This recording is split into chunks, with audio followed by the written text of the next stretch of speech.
مرحبا بكم أعزائي طلبة مستوى الثانية بكالوريا international. Dans cette vidéo, on va essayer de voir l'évolution spontanée d'un système chimique. Comme vous savez, si on considère la réaction chimique suivante, A petit a grand A à queue plus petit B grand B à queue, ça donne C petit c grand C à queue plus petit D grand D à queue. Donc avec petit a, petit b, petit c, petit d, ce sont les coefficients stoichiométriques. A et B, ce sont les réactifs. Et C et D, ce sont les produits. Et on a que ça veut dire que le solvant est l'eau. Donc, à un instant T est égal à 0, on mélange les réactifs et les produits. Bien sûr, dans des proportions stoichiométriques. Ce qui donne, on a vu que le quotient d'une réaction chimique, c'est le produit des concentrations des produits sur la concentration des réactifs. Donc, si une espèce chimique participe dans le système réactionnel en étant à l'état solide, on l'exprime dans la formule de quotient de la réaction par le nombre 1. On a vu que dans le cas de quotient réactionnel, que si un réactif ou bien un produit figure dans l'équation de réaction, donc il ne va pas figurer dans le quotient de réaction, c'est-à-dire on l'affecte un nombre 1. Donc il ne figure pas dans l'équation dans le quotient de réaction.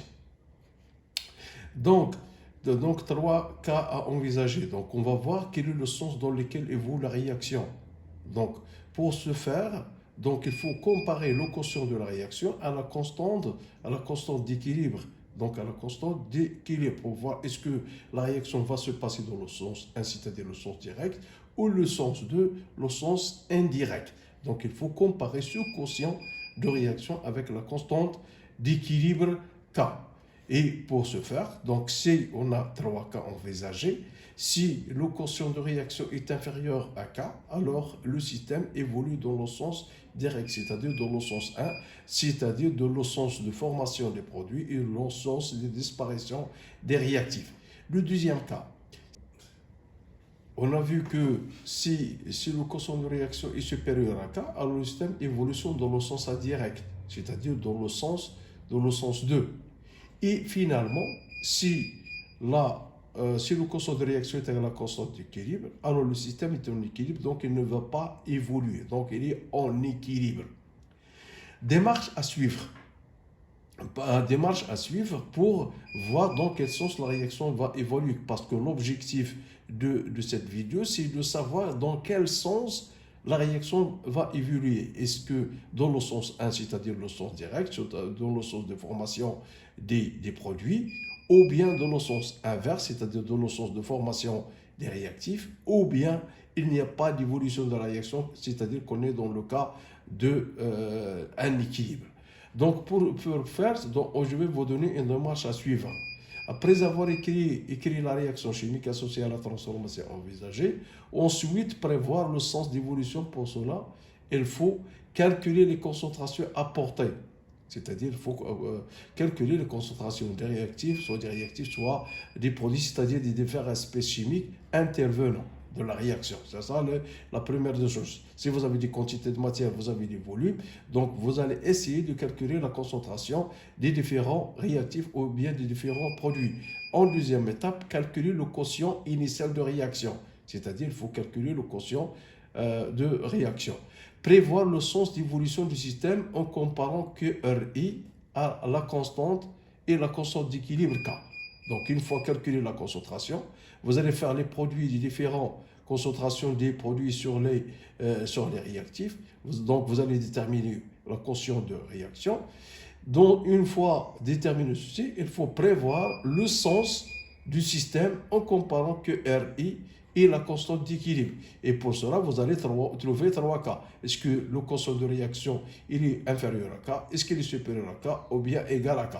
Et maintenant, à ce moment, vous pouvez juger est-ce que la réaction évolue dans le sens direct, dans le sens indirect, ou bien il n'y a pas d'évolution, c'est-à-dire que le système est en équilibre. Maintenant, je vais vous donner quelques exemples d'application. Donc, si soit le système obtenu en dissolvant dans l'eau du ciel les quantités de matière N1 de 1,5 mmol et de C3H6O3 et N2 2 millimoles de C3H5O3-, N3 est égal à 4 millimoles de C6H8O6 et N4 est égal à 1 millimole de C6H7O6-, de façon à obtenir un volume total est égal à VT est égal à 200 millilitres. La réaction qui se produit, donc la réaction qui se produit, C3, donc C3, donc c'est ça l'équation de la réaction qui va se produire, c'est C3H6O3 plus C6H7O6-, en équilibre C3H5O3- plus. Donc on donne que la constante à cette réaction et K est égal à 1,K. Donc en premier lieu, vous allez calculer la constante, le quotient de réaction, mais avant de calculer le quotient, il faut calculer les concentrations. Donc vous avez les quantités de matière, vous allez diviser par le volume total de chacun, soit N1, soit N2, soit N3 et N4. Chacun de ces quantités de matière, vous allez diviser par le volume total pour trouver la concentration. Et une fois trouver la concentration, vous allez faire le produit de concentration de C3H5O3- multiplié par C6H8O6, la concentration, sur la concentration de C3H6O3 plus multiplié par la concentration de CH7O6-, comme ça vous allez trouver le quotient. Donc une fois trouvé le quotient, il faut le comparer avec la constante. Premièrement, la constante d'équilibre a énoncé le critère d'évolution du système chimique. Deuxième question, donner l'expression de quotient de réaction correspondant à cette réaction. Prévoir le sens d'évolution de la transformation chimique de la réaction. Donc, pour la solution, le critère d'évolution spontanée d'un système, donc on a vu qu'un système chimique évolue toujours à un état d'équilibre au QR. Le quotient de réaction associé à l'équation chimique considérée tend vers la valeur de la constante d'équilibre associée à cette équation. Il est possible de distinguer entre trois cas possibles. Donc, suivant, une fois qu'on a calculé la constante, le quotient de réaction, donc, vous allez le comparer avec la constante. Si QRI est inférieur à K, le système évolue de le sens direction 1. Donc, si KR est supérieur à K, le système évolue de le sens indirect sens 2. Pardon, ici c'est le sens 2. C'est le sens 2. Si QRI est égal à A, alors le système est en équilibre. Et maintenant, j'ai un récap. Donc, on a trois cas. Si QRI est inférieur à K, évolution spontanée dans le sens direct. Si QRI est égal à K et équilibre, pas d'évolution. Donc, il n'y a pas d'évolution de la réaction. Si QRI est supérieur à K, alors l'évolution spontanée dans le sens est dans le sens inverse, c'est-à-dire dans le sens 2. Le calcul de quotient de réaction QR dans l'un des états de réaction nécessite de connaître toutes les concentrations, comme j'ai dit auparavant. Donc, pour déterminer le quotient de la réaction, il faut déterminer la concentration, soit de toutes les espèces chimiques qui sont présentes en solution. Et de ce fait, donc QR est égal à C3H5O3- multiplié par C6H8, etc. Donc, vous avez avec le produit des concentrations des produits sur le produit de concentration des réactifs. Donc, QR est égal à 2 10 moins 3 sur le volume total, etc. Donc, le résultat, on a QR est égal à 5,33 et K est égal à 1,14.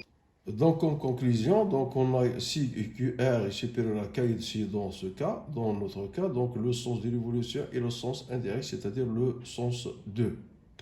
Deuxième exercice. Et concernant les réactions acido-basiques, on réalise le mélange suivant. V1 10 ml d'une solution d'acide éthanoïque de concentration C1 est égal à 5,10 moins 2 mol par litre. V2 est égal à 5 ml de solution d'ammoniac de concentration C2 est égal à 10 fois 10 moins 2 mol par litre. V3 est égal à 5 ml d'une solution d'éthanol de sodium de concentration C3 est égal à 10 moins 2 mol par litre. Et V4 est égal à 10 ml d'une solution de chlorure d'ammonium de concentration C4 est égal à 10 fois 10 moins 2 mol par litre. Premièrement, déterminer le quotient de réaction initiale en considérant que l'acide éthanoïque est un réactif. Déterminer le sens d'évolution spontanée du système chimique. Donné, couple CH3-COH-CH3 sur moins, pK1 est égal à 4,7. couple NH4 plus NH3 pKa2 est égal à 9,2. Donc, les solutions de l'exercice 2 est comme suit. Premièrement, les couples mis en jeu sont CH3COH, c'est-à-dire l'acide éthanoïque, et l'éthanol, CH3CO-, et l'ammonium, NH4+, et NH3.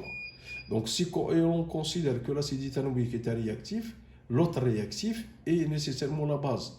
Et la base concernée, c'est l'ammoniac. Donc, l'acide éthanoïque, il va réagir avec l'ammoniac. Donc, l'acide éthanoïque, il va donner, c'est un acide de Bronsted, il va donner un proton. Donc, ce proton, il est capté pour donner CH3CO-, et ce proton, il est capté par l'ammoniac NH3+, pour donner l'ion ammonium. Donc, l'expression de quotient réactionnel, c'est CH3CO-, NH4+, sur CH3COH multiplié par la concentration de NH3.